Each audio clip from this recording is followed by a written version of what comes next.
આવ્યું એટલે એના પિતા એમ કીધું કે વાહ બેટા, ખૂબ જ સરસ.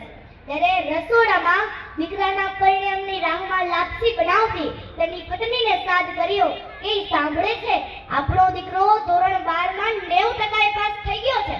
એટલે તેની પત્ની રસોડામાંથી દોડતી આવી ને કહ્યું કે ક્યાં પરિણામ બતાવો. એટલે ત્યારે એના દીકરાએ એવું કીધું કે મમ્મી, એ બધું ઇંગ્લિશમાં છે, તું રહેવા દે, તને નહીં ખબર પડે, તું અભણ છે.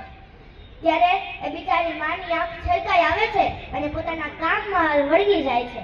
એટલે તેના પિતા તેને સમજાવતો એવું કહે છે કે બેટા, અમારા લગ્નના 3 જ મહિનામાં તારી માતાને ગર્ભ રહ્યો. ત્યારે મેં તેને એમ કહ્યું હતું કે આપણે એબોર્શન કરાવી લઈએ, કારણ કે આપણે જિંદગીમાં કંઈ કર્યા જ નથી. ત્યારે તારી માએ મારી વાતનો વિરોધ કર્યો હતો, કારણ કે તે અભણ છે, તેને દૂધ નથી ભાવતું, પણ તને પોષણ મળે ને તે માટે તેને 9 મહિના દૂધ પીધું, કારણ કે તે અભણ છે.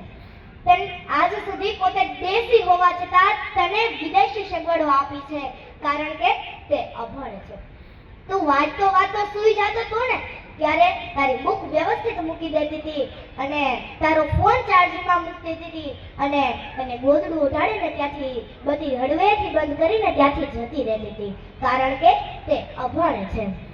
તને સારા કપડાં પહેરાવવા માટે પોતે સસ્તી સાડીમાં ચલાવી લેતી હતી, કારણ કે તે અભણ છે. બેટા, ભણેલા માણસો હોય તો પોતાનો સ્વાર્થ જ પહેલો દેખાય છે, પણ તારી માએ તો આજ સુધી આ ઘરમાં સ્વાર્થ જ નથી જોયો, કારણ કે તે અભણ છે. આપણું જમવાનું બનાવવા માટે પોતે જમવાનું ભૂલી જતી હતી, કારણ કે તે અભણ છે.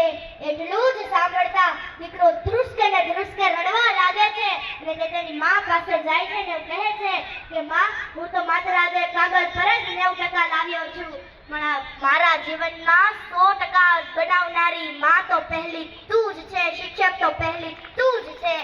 જે શિક્ષકનો વિદ્યાર્થી આજે 12મા ધોરણમાં 90% પાસ થતો હોય તો એ શિક્ષક પાસે કેટલું જ્ઞાન હશે એ હું વિચારી જ શક્યો નહીં. અને આજે તો